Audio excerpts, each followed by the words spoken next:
The first match tonight would be the first of two championship defences for Stephanie Vaquer as she defended the NXT Women's title against Jaida Parker. A dominant performance for Jaida, although Stephanie at times had momentum, which definitely made Booker T happy. This match was about 80% Jaida Parker. They'd show the importance of this match by having the NXT Women's locker room watching on, but they used this to show Jordynne Grace leaving during the match and, of course, making her presence known, making an impact in a world title match as she would come out, distract Jaida Parker, allowing Stephanie to do the roll-up. And, of course, the feud between Jaida and Jordynne looks like it's on. We predicted this last week as Jordynne was coming out to challenge Stephanie. Jaida would attack her, so it kind of makes sense. Following the match, though, it would be a fatal influence beatdown, 3-on-1, destroying Stephanie. Obviously, later on, Stephanie was set to defend the Women's North American Championship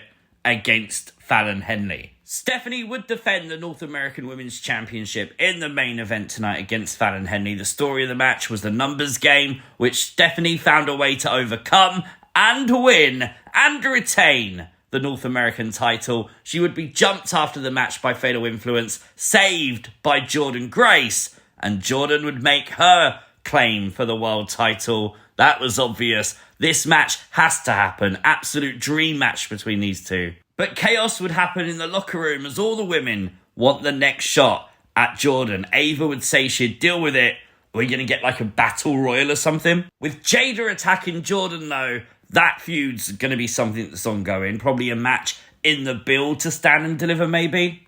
This is things you might have missed from a very good NXT. Make sure you hit the like button, and if you are new to the channel, hit the subscribe button too. An exclusive interview tonight with Wwe Nxt from Vic Joseph, and I thought this was actually really good at showing us the character of Wwe Nxt, as he would talk about when he was breaking into wrestling, living out of his car, not being able to afford food for the weekend, but the positivity and confidence is what got him through. It would be Shawn Spears, though, coming in, spinning Vic Joseph around, taking over the interview, talking about the fact he's known Wwe Nxt for a very long time, obviously talking about how Wwe Nxt makes enemies everywhere he goes, and that's his problem. He's still the same Wwe Nxt that Shawn Spears left a year ago. Ricky made it clear he wants the North American Championship. Shawn just said, "Are you sure?"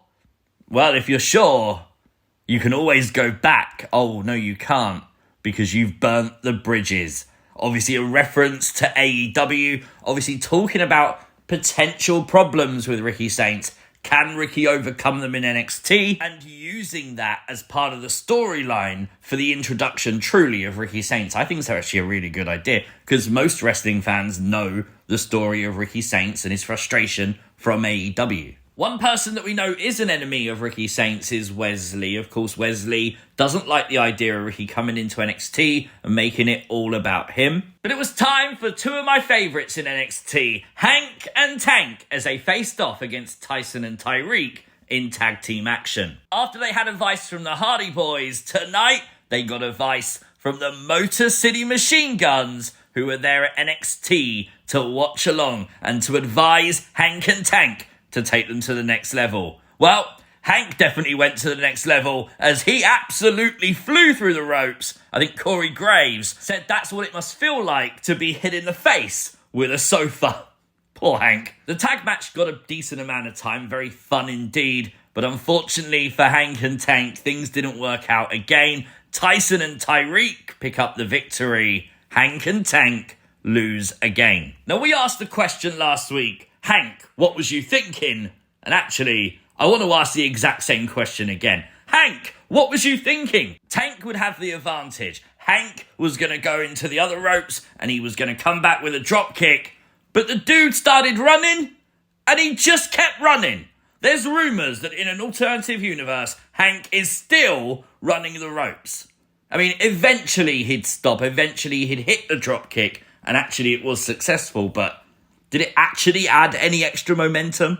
Maybe some problems within Fraxium tonight as the NXT Tag Team Champs were backstage. Nathan Frazier expressed his unhappiness with Axiom facing Gunther and him knowing nothing about it. Very hard to say what Axiom's facial expressions was, but he didn't seem too happy in his body language when Nathan Frazier said maybe if I was aware and was able to support you, you would have won against Gunther. It was during this, though, we would see the NXT champion, a very pissed off Oba Femi, arrive, which was perfectly timed as Javon Evans would face Lexis King for the Heritage Cup tonight. We already had a segment earlier with Javon Evans and Trick Williams backstage, with Trick once again belittling Javon Evans, saying how he doesn't understand championship stuff. This was Javon's chance to prove people like Trick wrong. But as I think everyone predicted, the ticked-off champion, Oba Femi, would screw Javon Evans. He would cost him this match.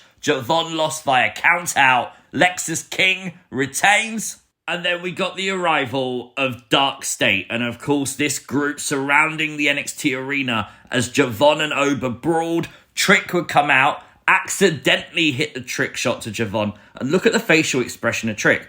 I do believe that was an accident. But with Oba and Trick left in the ring, Darkstate would stop, and they would almost celebrate. But what are they celebrating?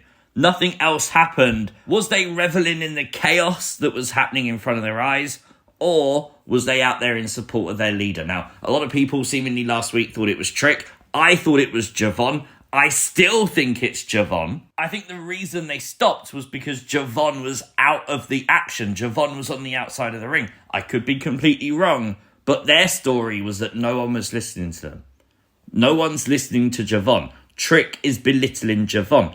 It fits. Momentum picked up tonight on the side of Gigi Dolan and Tatum Paxley ahead of their big match on TNA this Thursday, as they would pick up a victory tonight over Metaphors, Lash Legend and Jakara Jackson. Looks as though we could be entering a feud between Sol Ruka and Zarya and the Meta Girls. That makes sense. Gotta give some props to Gigi as she went to the top rope. Of course, there was a little bit of a slip, but she was still able to use the momentum and come forward and make the move look good, so that was a good positive for her. Worth mentioning as well, no Shotzi in the corner of Tatum and Gigi tonight. I found that a little bit weird. Obviously, Shotzi was in NXT. There was reports that she was only meant to be there for a while, and obviously that may have got extended. We don't know if she's coming back to the main roster, but not on NXT tonight. Something that could be absolutely nothing, but it's worth mentioning. When this was kicking off backstage, as this match was made earlier on, we'd see all the women's tag teams standing up.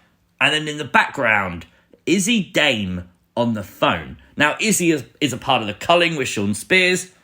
Has she got a tag team partner? Could another woman join that group?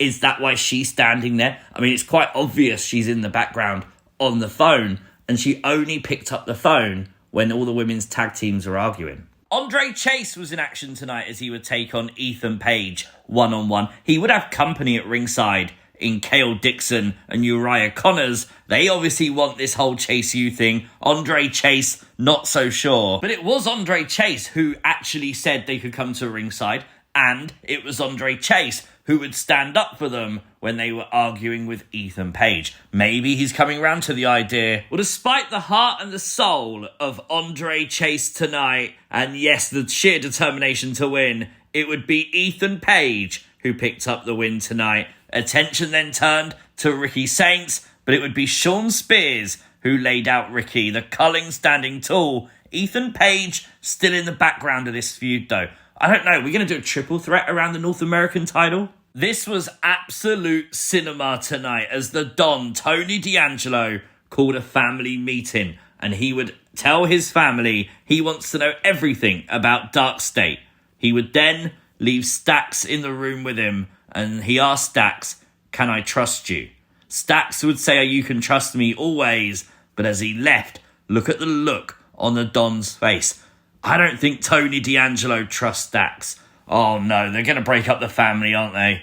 I know it's wrestling, but these segments, man, they're absolute gold whenever the family get the airtime to do them. And honestly, I wouldn't be opposed to WWE coming up with like some kind of drama series with these guys. Put it on YouTube or something. Have some fun with it. Do these vignettes in like 20-minute promos that you just upload to YouTube. Why not? That'd be fun.